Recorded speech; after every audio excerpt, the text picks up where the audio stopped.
to a critical mass of understanding.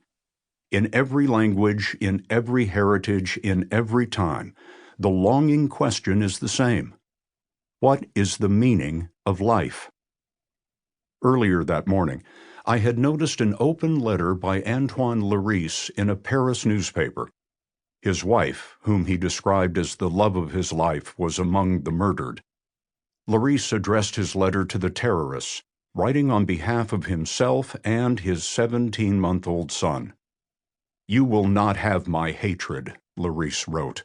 "This little boy will insult you by being happy and free." His words reminded me instantly of Viktor Frankl, the Austrian psychiatrist who endured 3 years in Nazi death camps, including Auschwitz. The love of his life was murdered in Bergen-Belsen. Frankl's landmark 1946 philosophical memoir was published in English under the title Man's Search for Meaning.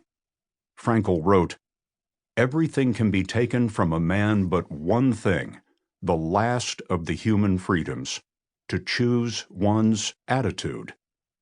That is the truth that no century can change." That fall night in Paris was cool and damp. I anchored the CBS Evening News from the granite sidewalk of the Pont Notre Dame Bridge, overlooking the 670-year-old Gothic cathedral. London plane trees, relatives of the American sycamore, were sacrificing the last of their color to the Seine. To my right, a clock high on a lamppost reached toward 1 a.m., 6 hours ahead of New York and near the end of our broadcast. I closed our report with images of the mourners and the candlelight vigil and an essay describing Larice's letter and Viktor Frankl's insight. The essay ended with this: "The search for an explanation leaves us with silence until we search inside. Don't ask the meaning of life. Life is asking, what's the meaning of you?" A year later, another night would fill many Americans with a similar sense of bewilderment. On November 8, 2016, I was on the air trying to explain a presidential election that carried us into uncertainty. That's not a partisan shot. Both Hillary Clinton and Donald Trump were the most unpopular candidates ever to win their party's nomination. Many voters held their nose with one hand and tossed the dice with the other. There was already more than enough anxiety before we learned there was a third campaign in the running, the Russian disinformation campaign designed to upend our democracy. On Inauguration Day, nearly 3 months later, America itself seemed unfamiliar as Donald J. Trump began his presidency with a speech that did not appeal to aspiration, but instead described American carnage.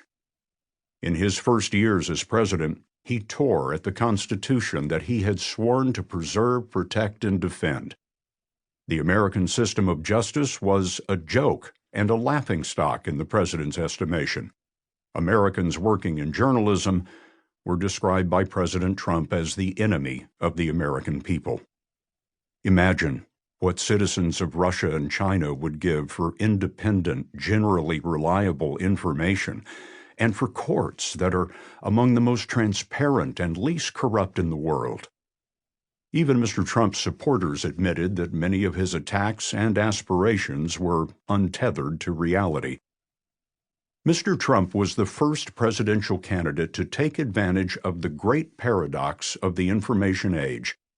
Never in human history has more information been available to more people, but it's also true that never in history has more bad information been available to more people. What to believe?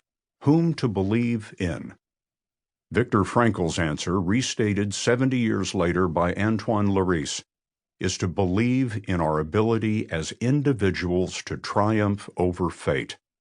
As Larice put it in his open letter, "We are two, my son and I, but we are stronger than all the armies of the world."